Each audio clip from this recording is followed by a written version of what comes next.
안녕하세요. 꿀단지 PD입니다. 아이폰 XS나 아이폰 XS 맥스가 아직 국내에는 출시되지 않았지만 해외에는 이미 출시되면서 직구를 통하거나 직접 가서 구매를 해온 사람들이 많아서 인터넷상에는 관련된 리뷰가 넘쳐나고 있습니다. 그런데 아이폰 XS하고 XS 맥스에 대한 어떤 내용들을 보면 대부분이 어떤 긍정적인 내용, 장점들만 다루는 경우가 많아요. 그래서 이 꿀단지 PD는 이 아이폰 XS 맥스를 가지고 과연 아쉬운 점이 무엇인지, 조금 더 안 좋은 말로 말하면 단점이 어떤 것이 있는지 한번 들여다보겠습니다.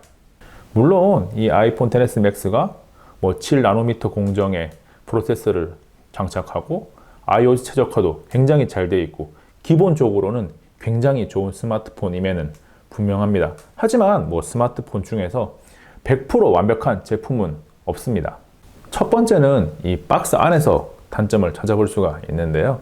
구성품을 보면 전원 어댑터와 유선, 이어팟이 들어있는데 전원 어댑터 같은 경우에는 5V 1A로 5W 전격 용량을 가지고 있습니다. 즉 고속 충전을 지원하지 않는다는 것인데요.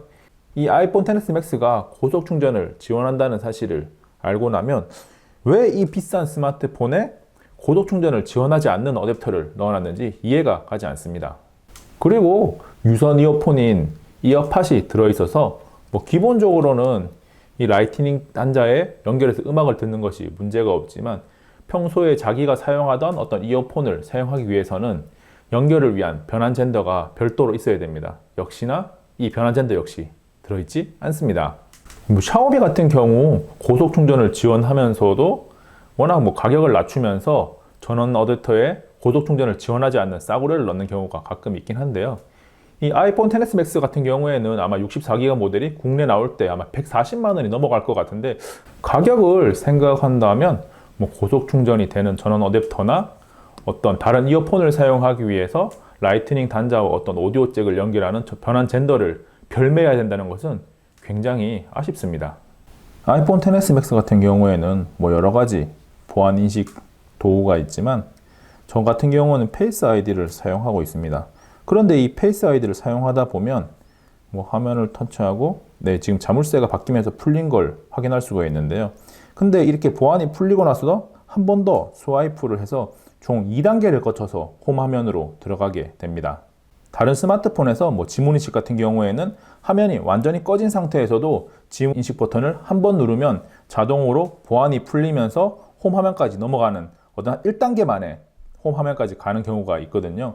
그런데 이 아이폰 XS 맥스 같은 경우에는 보안을 사용하게 되면 페이스 아이디나 패스워드 등등 어떤 최소한 2단계는 거쳐야 된다는 것입니다.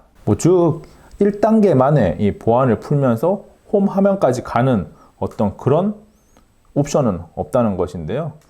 처음부터 이런 2단계를 거치는 걸 사용했다면 상관이 없겠지만 기존의 어떤 다른 스마트폰에서 지문인식 버튼을 이용해서 한 번에 풀리는 것을 사용했다면 조금은 불편할 수도 있습니다. 다음으로 살펴볼 부분은 바로 카메라인데요. 이 아이폰 XS 맥스의 카메라는 상당히 많이 향상되었고 기본적으로 인물 사진 같은 경우에는 애플에서 광고에 활용할 정도로 굉장히 성능이 뛰어납니다. 조명 모드 같은 경우에는 굉장히 좋은 성능을 발휘하고요. 그리고 이번에 사진을 실제로 찍어보면 맑은 날, 조명 환경이 좋은 경우에는 굉장히 좋은 사진을 만들어내는 건 맞는데 특히 저조도 같은 경우에는 좀 야경이라든지 밤에 사진을 찍어보면 아직까지 사진이 굉장히 좀 안 좋습니다. 인터넷상에서 많은 분들이 아이폰 XS 맥스의 저조도 사진이 굉장히 많이 좋아졌다라고 이야기를 하는 경우가 많이 있는데 저 개인적으로는 왜 그렇게 이야기하는지를 사실 이해가 안 돼요. 근데 좋아졌다고 하는 것까지는 이해가 되는데 절대적으로 좋지는 않거든요. 실제로 지금 제가 직접 촬영한 사진을 보고 계신데 어두운 밤 환경이나 저조도 환경에서는 사진이 정말 별로 좋지 않습니다. 꼭 다른 스마트폰하고 비교를 해서가 아니라 지금 실제 사진을 보면 어두운 환경에서 제대로 피사체를 잡아내지 못한다거나 선명도가 굉장히 떨어지는 것을 확인할 수가 있습니다. 다음 살펴볼 부분은 발열인데요. 아이폰 XS나 XS 맥스 모두 국내외에서 발열이 좀 심하다라는 이야기가 많이 있습니다.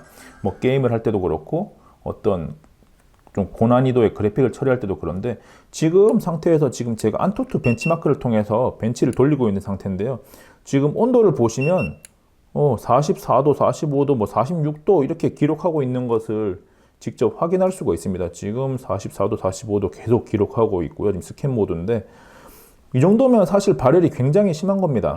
제가 이전 영상을 통해서 어떤 다른 스마트폰들과 동시에 안투투를 측정하면서 온도를 보여드리기도 했었는데요. 발열이 이 정도로 심하면 손을 대고 있으면 뜨거워요. 손을 대고 있을 수가 없을 정도이기 때문에 이 발열에 대한 부분은 분명한 단점이 맞습니다. 네, 이번에는 설정을 들여다보고 있는데요. 디스플레이 설정에 가보면 트루톤을 켜고 끄는 것도 있고 뭐 다양한 기능이 있는데 아무리 찾아봐도 해상도를 변경하는 메뉴가 없습니다. 뭐 기존의 아이폰을 많이 사용하신 분들에게 물어봐도 해상도를 변경할 수는 없다고 하더라고요. 뭐 항상 최고 해상도로 사용할 수 있다는 것은 좋긴 한데 뭐 가끔은 배터리를 아낄 수도 있는 방법이 FHD로 그냥 낮춘다거나 좀 해상도를 낮춰가지고 배터리를 좀 더 오래 사용할 수 있는 방법도 있는데 그런 옵션 자체가 없는 것은 굉장히 소소한 부분이긴 한데 뭐 아쉬운 건 어쩔 수 없습니다. 네, 마지막으로 외형적인 부분에서 이 카메라가 좀 많이 튀어나와 있어서 이 카툭-D를 가지고 불만을 제기하신 분들이 있어요. 카메라가 사실 많이 튀어나오긴 했어요. 다른 스마트폰들에 비해서 많이 튀어나오긴 해서 이 녀석을 뭐 그냥 예를 들어 뭐 이런 바닥 위에 그냥 이렇게 뭐 놨을 때 뭐 충격을 받을 수 있다 카메라에 그런 얘기를 많이 하거든요. 그런데 사실 뭐 스마트폰 요즘 케이스 안 씌우고 사용하시는 분들이 거의 없기 때문에 뭐 이런 식으로 사실 뭐 케이스를 씌우면 뭐 사실 뭐 문제가 없습니다. 이 완전히 카톡을 덮어주기 때문에 뭐 근데 이 부분을 아쉽다고 이야기하는 분들도 있기 때문에 그냥 마지막에 내용을 넣어봤습니다. 네, 지금까지 아이폰 XS Max의 어떤 단점, 뭐 아쉬운 점을 살펴봤는데요. 뭐 어떻게 생각하면 뭐 소소한 것일 수도 있고 또 어떻게 생각하면 사용자한테 다 많은 불편함을 주는 요소일 수도 있습니다. 제가 이 아이폰 XS Max의 어떤 단점만 좀 부정적으로 바라본 것은 이런 요소들도 있다라는 것을 여러분들에게 알려드리고 싶었습니다. 아이폰 XS Max의 아쉬운 점을 소개하는 영상은 여기까지입니다. 잠깐! 구독과 추천 누르셨나요? 구독을 누르고 재미있고 흥미로운 꿀단지 TV의 영상을 빠르게 받아보세요.